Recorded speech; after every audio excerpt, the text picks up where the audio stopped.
नमस्कार बंधुरा स्मृतिरेखा क्रिएशने आपनादेर सबाइके स्वागत जानाई। आज आमि आपनादेर साथे आबारो एकटा भर्तार रेसिपि निये चले एसेछि। बाड़ीते थाका किछु सामान्य उपकरण दिएई एई भर्ता आमि बानिये थाकि। खेते किन्तु दारुण स्वाद हय। भातेर साथे एई भर्ता खेते खूब भालो लागे आर बानानो तो खूबई सहज। अल्प समय चटपट एई भर्ताटा आज आमि बाड़ीते बानिয়েছি। किभाबे बानिয়েছি सेटाई आपनादेर साथे शेयार करते एसेछि। एखाने प्रथमेई গ্যাসে একটা কড়াই বসিয়ে ভালো করে গরম করে নিয়ে দিয়ে দিলাম সরষের তেল। যে কোনো ভর্তা বা বাটা করতে কিন্তু একটু তেলের পরিমাণটা বেশি দিতে হয়। তেলটা গরম হয়ে গেছে, এবার এর মধ্যে দিয়ে দিলাম বেশ কয়েক কোয়া রসুন। রসুনগুলো একটু নেড়েচেড়ে ভেজে নিচ্ছি, তবে অতিরিক্ত লাল করে ভাজার কোনো প্রয়োজন নেই। হালকা লালচে রং ধরা পর্যন্ত ভেজে নিলেই হয়ে যাবে। এবার দিয়ে দিলাম একটা পেঁয়াজ কুচি।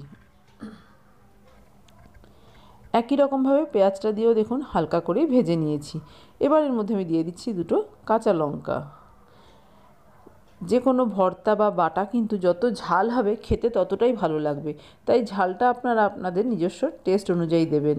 এবার দিয়ে দিলাম কিছু চিংড়ি। চিংড়িগুলো ছোট ছোট করে কেটে নিয়েছি। আমার কাছে চিংড়ি ছিল সেই জন্য চিংড়ি দিলাম। আপনাদের কাছে যদি চিংড়ি না থাকে তাহলে চিংড়ি বাদ দিয়েও করতে পারেন, বা অন্য কোনো বড় মাছ দিয়েও কিন্তু এটা করা যেতে পারে। মাছ ভেজে মাছের কাঁটাটা ছাড়িয়ে তারপরেও কিন্তু এই ভর্তা করা যেতে পারে। দেখুন সব কিছু বেশ হালকা লালচে রং ধরা পর্যন্ত ভেজে নিয়েছি। এবার এই ভেজে নেওয়া সব কিছু একটা অন্য পাত্রে তুলে নিচ্ছি।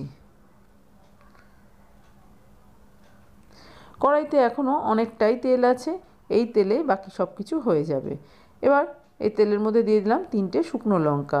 আমি এখানে কাঁচা লঙ্কা এবং শুকনো লঙ্কা দুই দিয়েছি, আপনারা যে কোনো একরকম লঙ্কা দিয়েও করতে পারেন।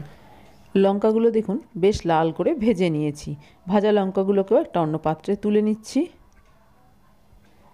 এই তেলের মধ্যে এবার দিয়ে দিচ্ছি বেগুন। এখানে আমি 2 টুকরো বেগুন নিয়েছি, আর বেগুন ভাজার মতো করে কেটে নিয়েছি। আপনারা আগেই বেগুনে লবণ হলুদ মাখিয়ে নিতে পারেন। আমি আগে লবণ হলুদ মাখিয়ে রাখিনি, তাই তেলের মধ্যে একবারে লবণ আর হলুদ দিয়ে দিলাম। এবার বেগুনটাকে বেশ লালচে রং ধরা পর্যন্ত ভেজে নেব। এখানে আপনারা বেগুনের পরিবর্তে কুমড়ো ব্যবহার করতে পারেন, বা অন্য কোনো সবজিও দিতে পারেন।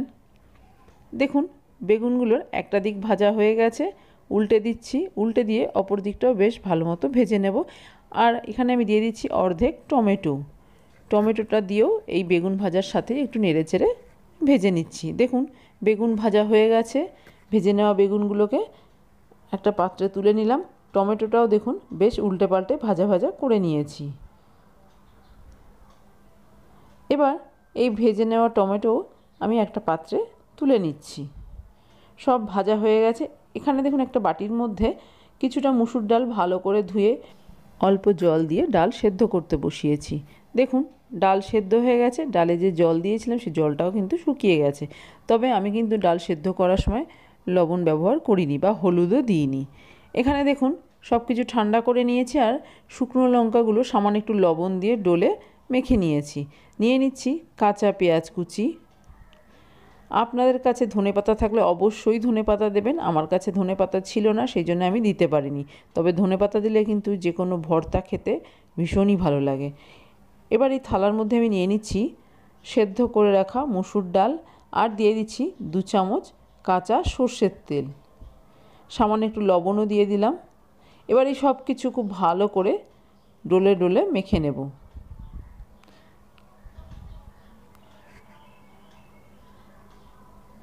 রসুনগুলোকেও হাত দিয়ে একটু ডলে ডলে দিচ্ছি। আপনারা চাইলে কিন্তু রসুন কুচিও ভেজে নিতে পারেন।